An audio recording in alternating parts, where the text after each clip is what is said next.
Hello friends, AmyR here with Prairie Paper and Ink, back with another video using another one of the Simon Says Stamp exclusive limited edition stamp sets.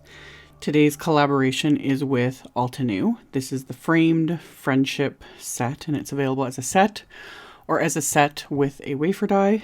And if you haven't seen my other recent videos this month, this set is limited edition. While supplies last. Once it sells out, it's not restocked. So to start off with, I have some Arches hot press watercolor paper here.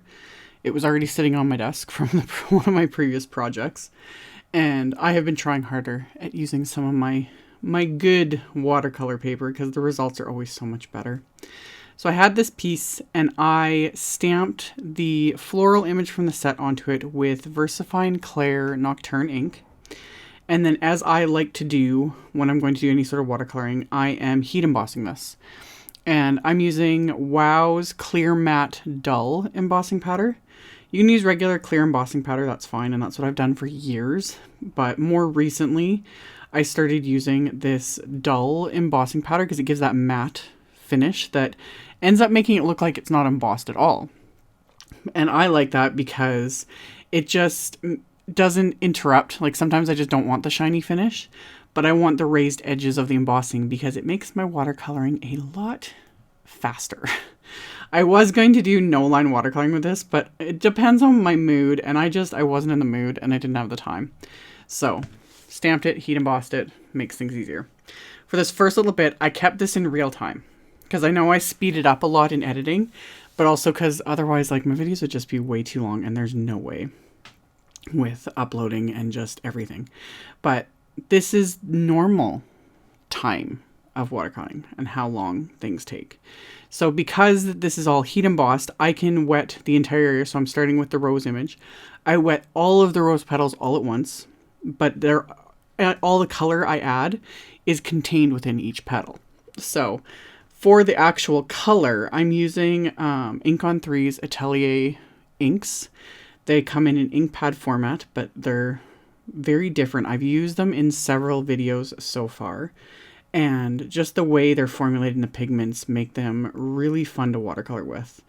And the beauty with these more than anything is the minute you start layering the colors, they just get more and more vibrant. Because you can see here at first, everything looks okay, but as I keep adding more and more color, just the vibrancy, like they layer so well. You can mix all these colors because these are the only colors that are available. So, well, all but black, but I'm actually going to use black in a minute anyway. But yeah, they're fun to play with. I smush them onto my Waffle Flower Water Media Mat, and then I'm just picking up the color with a paintbrush and painting. I, did fairly simple blends for the flowers. For the leaves, I was doing, like green and yellow for the first ones. And then for those bottom leaf clusters, I actually mixed like green, yellow, and orange together to get that more muted green. And then after I was done coloring, I wanted to add shading around it. If I was to redo this or just, was paying attention to everything, I like to do the outline area or the underpainting, etc. first. It's easier to do it first because then if you do go over it on top of the image, you can just paint over that with whatever you're coloring with. So this, doing it last is fine. It just is a lot faster and easier to do it first. But all I did was I mixed a little bit of the black and the blue and just watered them down quite a bit.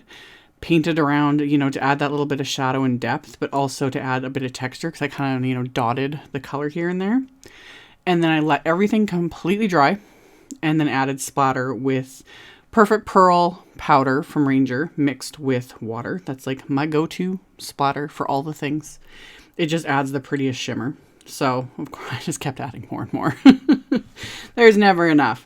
So, I will show at the end, like, just the shimmer. That's another reason why I like it, because when you're looking at it straight on, it's not as noticeable. And then when the light hits it, you see the shimmer. So, after the splatter, again, let that completely dry. I then lined up one of Simon's basic rectangle wafer dies on this so that I can die cut this. So, tape the wafer dies into place and then ran this through my die cut machine. And then after it was die cut, I'm going to stamp some more. My original plan was to actually stamp the little like frame area. I was going to heat emboss it with gold embossing powder, which I think would still look really pretty, but I ended up changing my mind and doing the same thing. So stamping with the VersaFine Clair Nocturne and doing the clear matte dull embossing powder.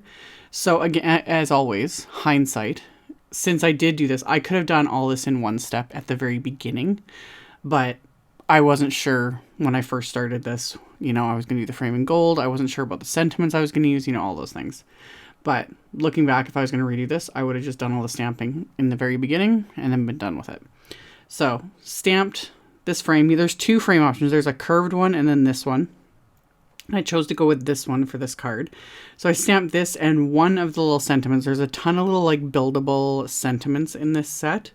So I just chose the thank you sentiment and then stamped that and the frame using my MISTI, and I'd use my anti-static powder tool. It's a little finicky doing this after I've already watercolored. I used my anti-static powder tool, but I still took my paintbrush and made sure that none of the embossed powder was clinging to that shimmery splatter, and then melted that with my heat tool.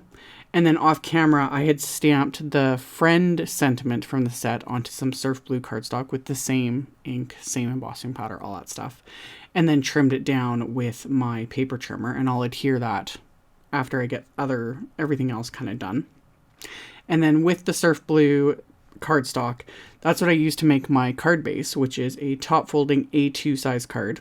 And I pulled out the new Deco Squares stencil from Simon Says Stamp. And I'm blending on, is that called Peacock? Yes, it's Peacock Blue is the name of this ink. The same Atelier ink. I am blending over this stencil onto the background using one of my Studio Katia blending brushes. And I'm just working on my Wendy Vecchi Make Art station here and using the magnets to hold the stencil in place. And I just stuck a magnet right in the middle of it because it's not going to matter. It's going to get covered up in the middle. I just wanted that little bit of pattern kind of around the edges just to give it a little extra something. And then I'm also going to line up the card base on the inside of my card base in my MISTI again. And I'm going to stamp that flower image with that same blue ink, just to kind of tie it all together. And then again, off camera, I ended up stamping this onto a surf blue envelope as well, just to make it all matchy-matchy, and I'll show the envelope at the end of the video. So after I'm done with my card base, I am going to adhere this watercolored panel with Simon's Big Mama foam tape. So I end up coating the back of this panel with that foam tape, peel off the backing, and then I can line this up and adhere this to the card base.